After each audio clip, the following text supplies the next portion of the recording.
Okay, I hope this is an easy car to work. Yes, it is. So, Richard, today, thank you so much for joining me. I've done quite a lot of these carpools and interviews, and more so than any other time, when I said that I was doing a carpool with you, everyone has said, you are so lucky. So it's great, to have you here. Lucky, you're lucky because you're driving, not me, right? Well, yeah, I would like to say it would be safer, but I don't think it will be. What I wanted to do was talk about your early career and kind of rewind right back to your early memories and your father.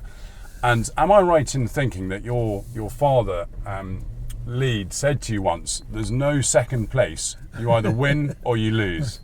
Yeah, second place was a loser. That's the way he always thought about it.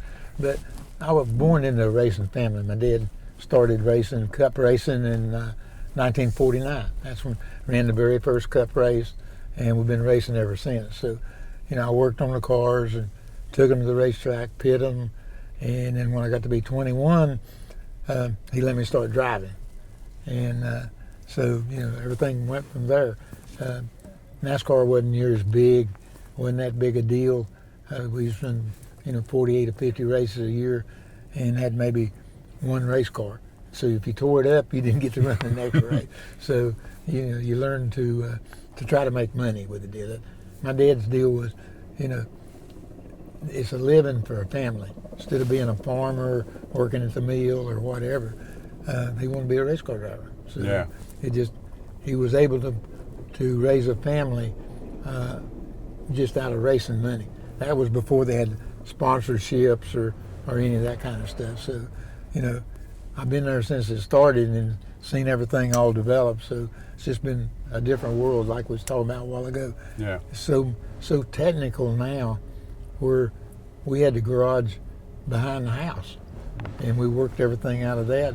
Back when we started, I had a dirt floor in the garage, and so things have just progressed, and the whole world has, naturally. But racing, I think, is so technical now, costs so much money to make it work. Yeah. And am I right in thinking that you, from a very, very young age, you always spanned for your father, and you always, worked on the cars yourself? And actually, it's very, in your early career, you didn't necessarily want to race. You wanted to make the best cars as fast as possible. The big deal, my dad was winning races and winning championships, and I never really thought about driving a race car. I was satisfied with, doing everything we could to make the family a winner. And so I learned about a car, and so it was a kind of a deal that when I did start driving, I understood the car and understood that you could tear it up, and if you tore it up, you had to fix it. So you tried to be as easy with the equipment as you could. And my dad always told me, he said, win a race, but win it as slow as you can. He said, don't pay no extra money to run fast. All they want is a winner. Yeah. And it's interesting because you grew up with NASCAR, didn't you? Right. And how much did that help you to kind of understand the cars and how to make them go quickly? Because really, you really sort of, in a way, grew up as brothers, didn't you? Well, the big deal was when they first started, it was strictly stock cars. They just took them off the showroom and put a number on them, put a seat belt in them, and you go run. Took the mufflers off of them, but hubcaps. And then the first thing they did was you break wheels. So NASCAR said, okay, you can put a bigger wheel on it. After you put a bigger wheel, you broke the studs. Put a bigger stud, you had to put a bigger hub. And then over a period of years, they went away from stock and went in to be all-out race cars. But they had to do that to maintain. You start a race and half the cars fall out. That's not what you want. So, but I learned in that process that you had to finish a race to win a race. Yeah. So you worked on the car, done everything you could to make it as sturdy as you could, and then when you drove it, you tried to protect it as much as you could. Yeah. And didn't you approach your father and ask to start racing at aged 18, and he said, come back when you're 21? Is that right? Yeah, we had another guy that had started racing when he was 18 years old. And I said, Dave, why can't I start running? Said, come back when you're 21. Said, you won't believe how much you learn in those 3 years. Really? I mean, and he was right.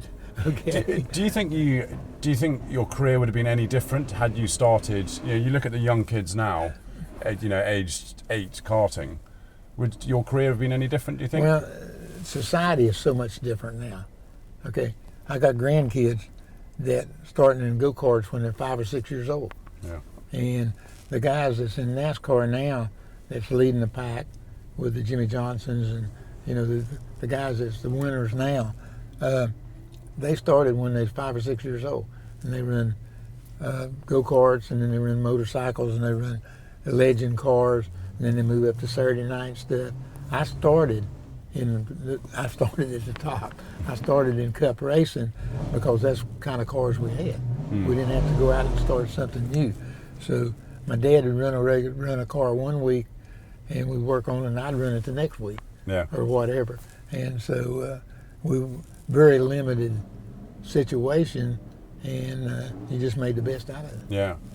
Now, in 1959, I think I'm correct in saying that you won a race, but but there was someone quite close to you who complained to the stewards. Yeah, Tell me about that. We ran a 150-mile race on a mile dirt track in Atlanta, Georgia.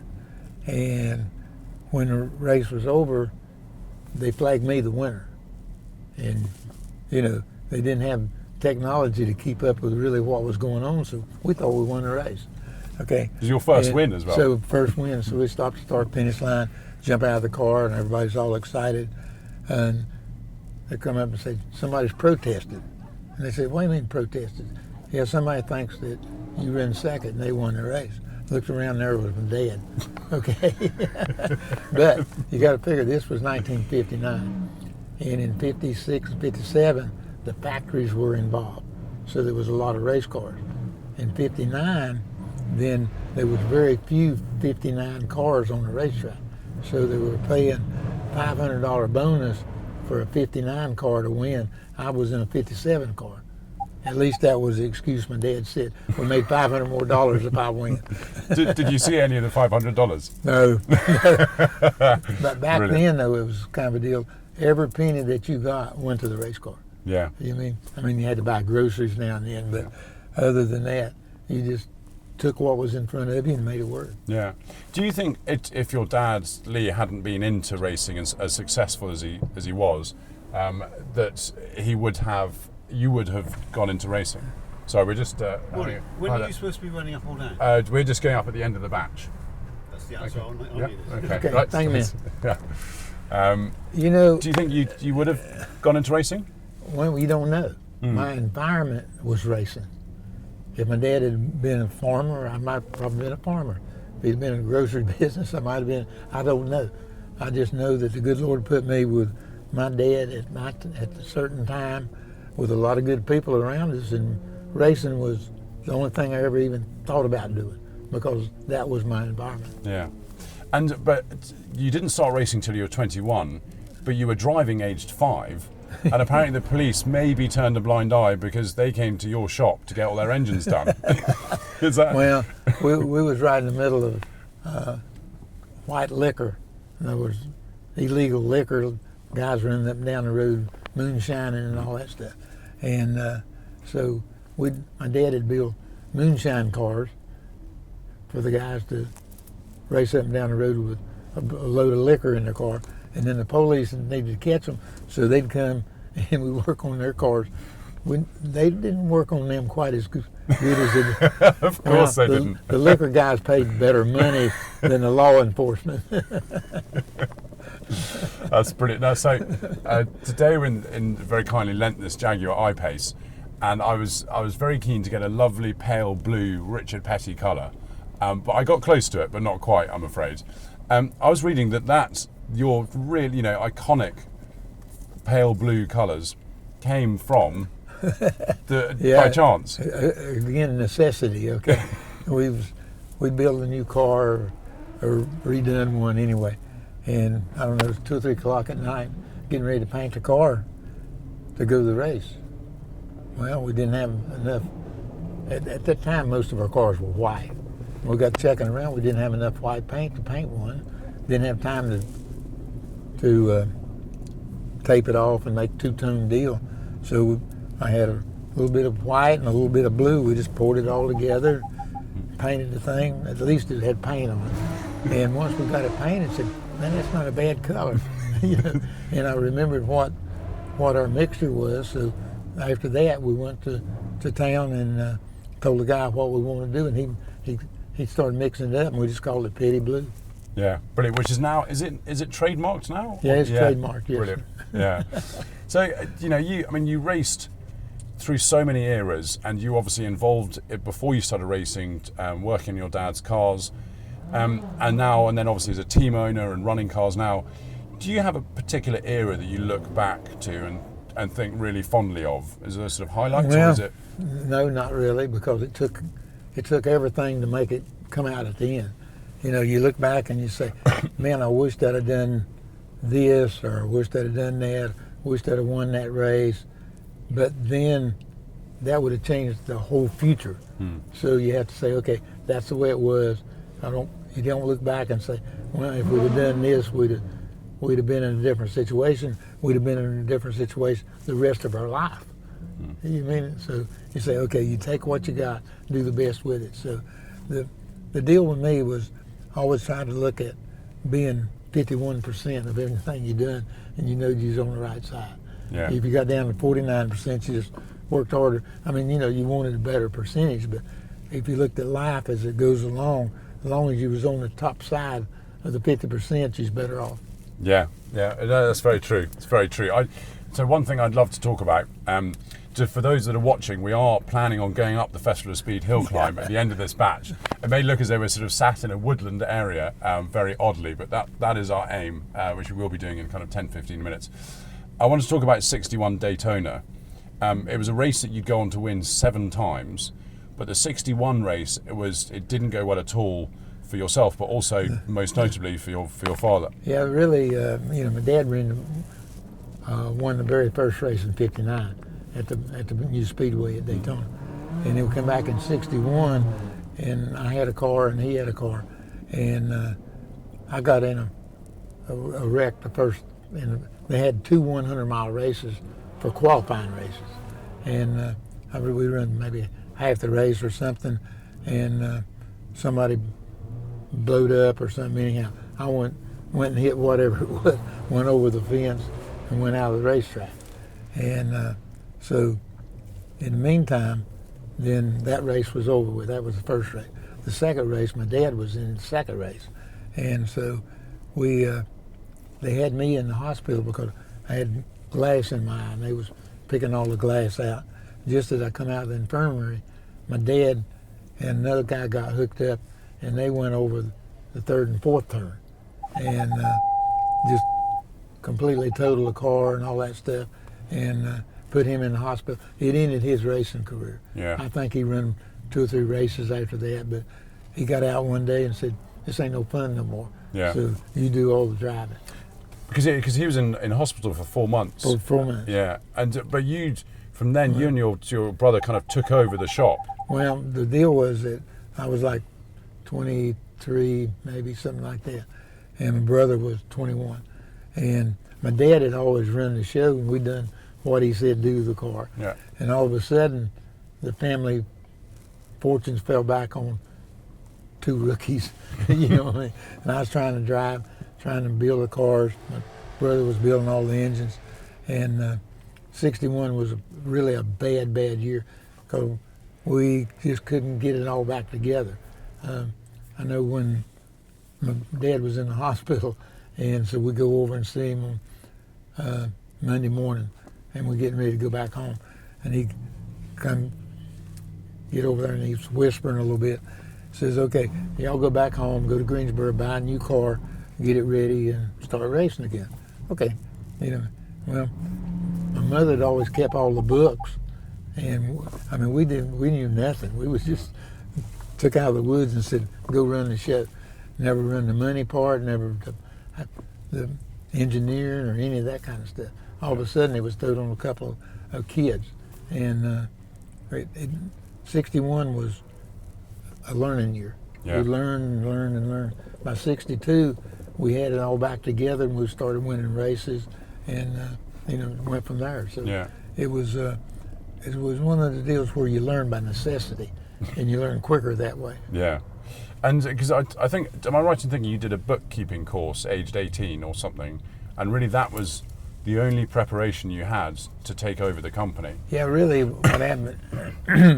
I got out of high school, and so I went to Greensboro, North Carolina, and enrolled in a business college deal. It was like a 6-month course, and so I went for 3 months during the winter, and you learn bookkeeping and learn about business. Okay, and then racing season started, so I come back and start working on a race car, and my dad was still running at that time, and so then when that season was over, I went back and finished my course, and this was like 1956, 57.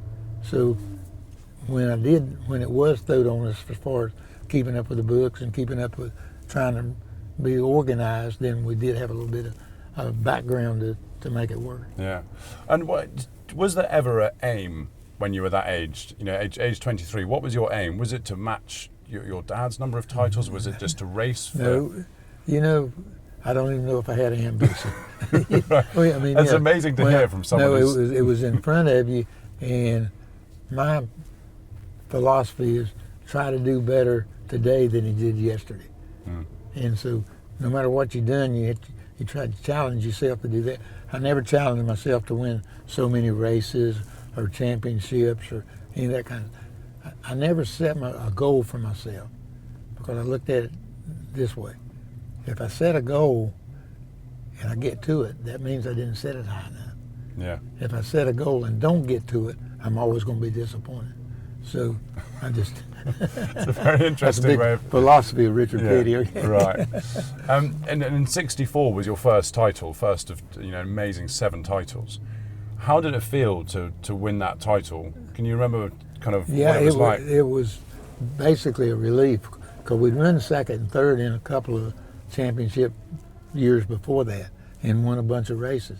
And to be able then to say, okay, my dad had won the championship 3 times, and to be able to say there's another Petty that's won a championship. But all this stuff just happened in life, and as life went along, you just tried to make it better. And '64 was just better than it had been before. Yeah. But then, you come to '65, it was kind of a disappointing year because you had such a good year in '64. So, when you set a goal, that's where the line is. You always got to be at least up to that. Yeah. Anything below that is a failure. Yeah. Now, it's obviously, you're best known for NASCAR, but you did go drag racing in mid-'60s because of it was a Hearst Hemi that was banned. Yeah. So tell me about sort of what happened there. The history of that particular period was 1964. Then we was working with Chrysler, which we had a Plymouth, and they come with a Hemi engine, and that just blowed everybody away, blowed all the Fords and Chevrolets away. And in '65, the NASCAR decided we couldn't run a Hemi because it was too much. The engine was just so much better than everybody else's engine. So when we was working for Plymouth, they said, okay, we can't go round and round racing, we can't go NASCAR, we'll just put you in a drag car. So we started building a drag car. Never been in the drag business either. Anyhow, and we done mostly match racing. And, just 2 guys would show up and they'd go run 3 or 4 times, and that was it. And so for about 6 months, they didn't let us run at all. And then the last 6 months of '65, they let us run on any track that was a mile or below. They wouldn't let us run on the super speedway because the Hemis were so strong. So that got us back in the deal to get ready for '66, basically. Yeah. And so it was kind of a down time for us, but we had we had some good times drag racing also. Yeah, and I've been lucky enough to go in a 2-seater dragster, but I say only it is 7 seconds quarter mile, which is pretty slow in comparison to what the top fuel guys are doing. I can't understand how you drive one of those and keep it straight. It's because everything happens so fast, quick, and you see some, and they're on opposite lock trying to keep these things going straight. Talk me through it, because it's an incredible experience. Well, it's just like anything else. The guys start off and they maybe don't go straight, but they learn. Yeah. And so let's go. Oh, we're off. Right. Excellent. That is good news. Then when you get to be a halfway professional, then it makes it look easy. Yeah. These guys make it look easy. Me and you might not could do it for a while, but we would, if we stayed with it long enough, we would learn it, and then we would look like we knew what we was doing. Yeah. And in the 60s, there were so many amazing names driving in NASCAR. The likes of Andretti, Parnelli Jones, AJ Foyt. What were your memories of them? Because especially Mario was obviously well known for not then and hadn't won his Formula One World Championship, but he had raced so much other stuff. Yeah, Mario was no matter what he got in, he won. Okay, and I don't know if he'd won a race with us or run a race with us, but he come to Daytona in '67 and happened to win the race. He ran a bunch of races with us after that and wasn't even competitive, but for some reason they had it all together, and he was able to win the race in '67. So, winning Indy races, Formula races, midgets, Cup racing. I mean, he's done it all. Yeah. So, but you beat all of them in '67. Sir? You beat all of them in '67. Well, in '67 we didn't win Daytona, Mario did, but in '67 we won. We had 48 races and we won 27 of them, and won 10 of them in a row. I mean, it's amazing. It's amazing. It was fantastic, and things like that happen. My dad always said, no matter how good you are or how hard you try, fate steps in. Yeah. And so fate was on our side that year. And talking of sort of tough competitors, would you say that David Pearson was one of your toughest competitors? Because you finished first and second, I think, 63 times? Yeah, something like that, right. I mean, yeah, and I guess I ran more races against him than any other one individual. But we was running a deal where if he didn't win, I won. Yeah. It was one of those kind of deals. Yeah. And so, yeah, as far as just looking back and looking at the record, I think he won 105 races or something. Yeah. And I guess Jeff Gordon retired 2 or 3 years ago. He finally got up to 93, I think, or something like that. Nobody else is even close. So when you look back and look at the people he ran against the Yarboroughs and the Bakers, Allisons, the Pettys and all that, and was able to accomplish that, and that was quite a feat. Yeah. And we were talking before we got in the car about driving then and driving now. The cars that you were driving then, 800 brake horsepower, 2 tons, no power steering. And I think, was there not a time when the exhaust fumes were getting into the car? Yeah. For you? My biggest weakness was carbon monoxide. I could not overcome that. I got gassed real bad in 1963 at Atlanta, and really never overcome it. So I had to be careful about the carbon monoxide.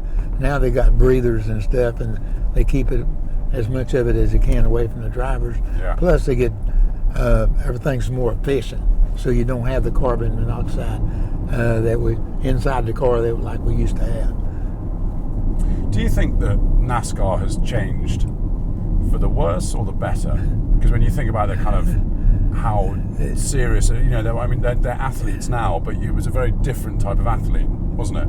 Yeah, back in the day, we just got in the car and drove them. But a lot of the races were like 5 hours, running 500 miles, and all the heat and all that stuff. These guys today are athletes. They got trainers. They got certain diets they do exercise, and they got power steering. You know what I mean? So physically, It's a lot different now than it used to be because the cars drive so much better, so much easier. It's still very, very competitive though. And I look back and say, you know, could I drive the cars today, or could the guys driving the cars today drive the cars back in the day? If you'd come through that environment, yes. Yeah. But if you didn't come through that environment, no, you couldn't do it. Yeah. Now, one of the things I really want to talk about is STP and sponsorship, because STP was a famous brand that had sort of flame red, orange livery, and you approached them for sponsorship, but your car was never totally flame red, was it? 'Cause you came up with some kind of deal, didn't you? It was Andy. Okay. Yeah. In 1971, winter of '71, we got with Andy Granatelli with STP and went to Chicago. That's when it was operating out of Chicago. And they was looking at, this is what we can do. And you got to figure, at that time, we didn't have all these names on the side of the car. Everything was either work for the factory or you didn't have any outside sponsorship. So STP was going to be the first sponsorship of a race car in Cup racing, and as far as nationwide. And so we go to Chicago, we sit down, work out a deal, everything's fine, get up to leave, and Andy said, my car had always been petty blue. He said the car will be Dayglow, STP red, and I said, no way. He said, well, I don't know about this deal. And I said, well, I'm not signing a contract. I don't care how much money you got if the car can't be blue. And so he was the same way. If it's not red, he's not signing. Anyhow, they finally got the PR guys together and said, okay, each one of you give a little bit. So I give up half the car, he give up half the car. So it wound up being petty blue and Dayglow, just like the car is today. Yeah. But I think, if I'm not mistaken, there was an option in the contract that if you ever went full red. Okay, you got to figure, it was a $250,000 contract, which was unheard of at that time. Yeah. And because you're looking at 1971, 72. And when I got the contract, there was a paragraph in there, if you'll paint the car red all over, we'll give you an extra $50,000. I just marked through it and put RP on it, sent it back, and he sent the check, so everything worked. Yeah. And it was really a better deal because I think STP got more publicity out of it because it had a little blue, and we got more publicity because it had a little red on it. Yeah, but talking of, it's funny, I never use the word iconic, but I seem to be using it a lot during this conversation. But if you think of iconic colour schemes, petty blue, STP, flame red, it is right up there with across motorsport. No matter what time of year or what the year was, you see that car, you know where it came from, you know what it was, you know some of the history in it, if you know anything about racing. Yeah. And it probably stands out above any color car that's a Formula car, or that's almost as famous as Ferrari red. Yeah. You know what I mean? Yeah. So it was just an iconic situation, and there again, fate just fell, and we had a little bit to do with it, but overall we took advantage of it. Yeah. And you raced for 30 plus years, right? At the top level. And I was thinking beforehand, there's very few drivers or riders who've managed to race for that long and be at the top for that long. And what was it that why did you finally sort of hang up your racing helmet? Well, the basic deal was that, again, I started when I was 11 years old, and that was the way I made a living. That was my life. And it was one of them deals where you didn't want to sit down and say, okay, I'm going to quit this. What am I going to do? You're still 45 years old, 50 years old. What are you going to do the rest of your life? And so I think I put the retirement off probably 5 or 6 years longer than what I should have. Yeah. But I got where I wasn't producing for me or for my sponsors, for NASCAR or for anything. And finally said, we got to do something here. Yeah. So, we always owned our own cars anyway. So what we did then was just say, okay, you just don't drive anymore. We get somebody else to drive the car. And you know, I think one of my biggest letdowns on being a car owner is that I drove a car and don't understand why the guys don't think the same way as I did when I drove the car. I was going to ask, how easy was it to start with, to kind of step back and not kind of get in? And it was hard. We went to Daytona, and they said, okay, all the drivers get in the cars, we're going to practice. I mean, I was looking around for my uniform, my helmet, you know. I mean, the first time in 30-some years that I was at a racetrack and didn't get in a race car. So it took a while to sink in, but still sinking in, I think. Now, one of the things, we are now about to head back down the hill to the assembly area, but what I really wanted to ask you about was Victory Junction. And I'd read Lunch with Yourself, written by Simon Taylor, who came over to see you and see, you know, this amazing place. Tell me a little bit about it. What is it, and why have you done it? Victory Junction is a camp for chronically and seriously ill kids, and started by Paul Newman. It used to be Hole in the Wall Gang, so we joined that organization. And I had an 18, 19-year-old grandson named Adam Petty, and he was just starting up into racing and stuff. I think he ran one cup race, you know, just getting him started. His career was looking very promising. And that was my son's son, and his name was Adam Petty, and he had worked with Sprint telephone people, and went to a lot of hospitals and seen a lot of kids in his age or young, and then him and his dad was on a motorcycle ride, and they went to a place in Florida called Boggy Creek, which was one of those kind of camps. And Adam said, why can't we have something like this in North Carolina? And okay, so in the meantime, or in that time period, he'd come back and had started looking for some land, you know, in our part of the country, and we worked with Duke University on, you know, how many people are in this area, 200-mile radius, that could use a camp like this. So anyhow, he got it started, and then he lost his life in a race car accident. And when he did, then, you know, everything kind of just sort of stopped.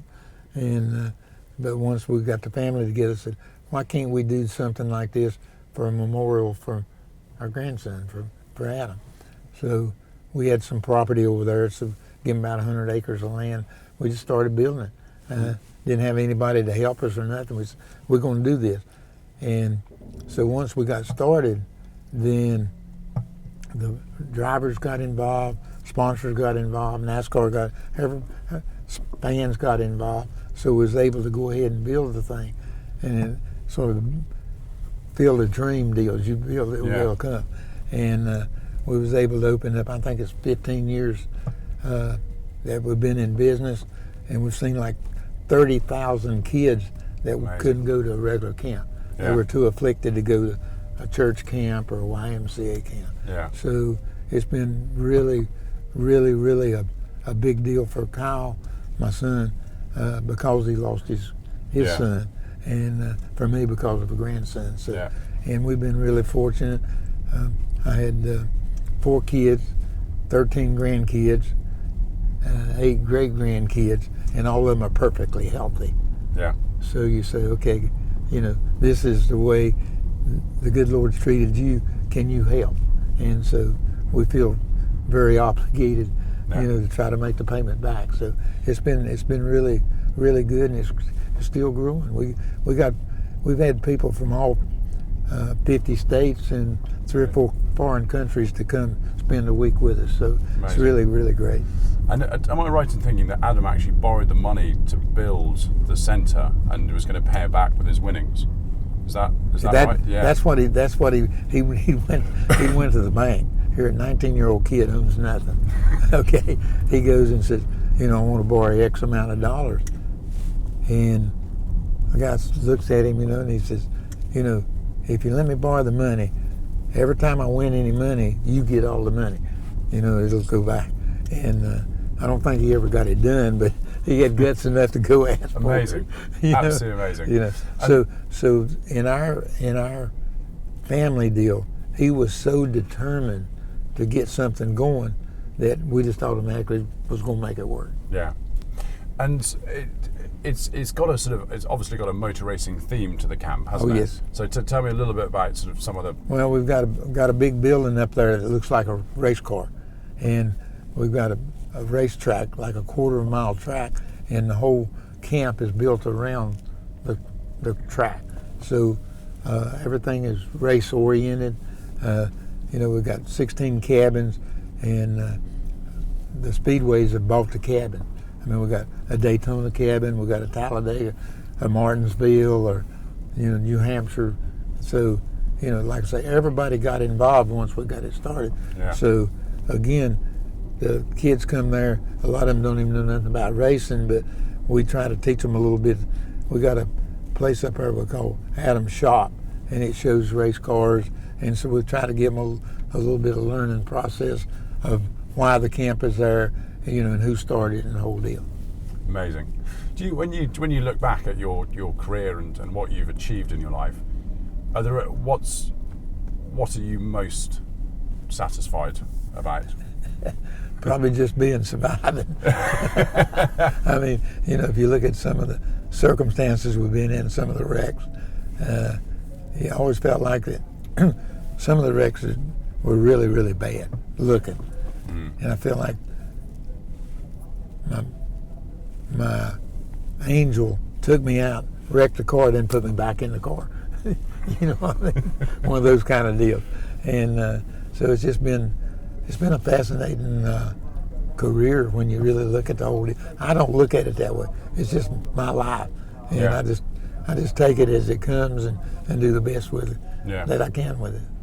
And what I think is wonderful is you've never really strayed far from home. You're still on that same site as you were many years ago. And there's many Formula One drivers who go off to live in Monaco or anything like that. But you've never done that. No. You're still where you always were. We used to have Petty Enterprises was at my home place. We got a museum there now, and we do Petty Garage. We hot rod cars up and all this kind of stuff.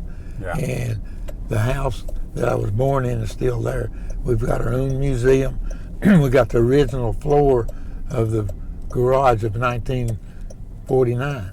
Yeah. And so it's, like I say, we've been all over the world, done a lot of things, and we're still like a homing pigeon. We still go back there.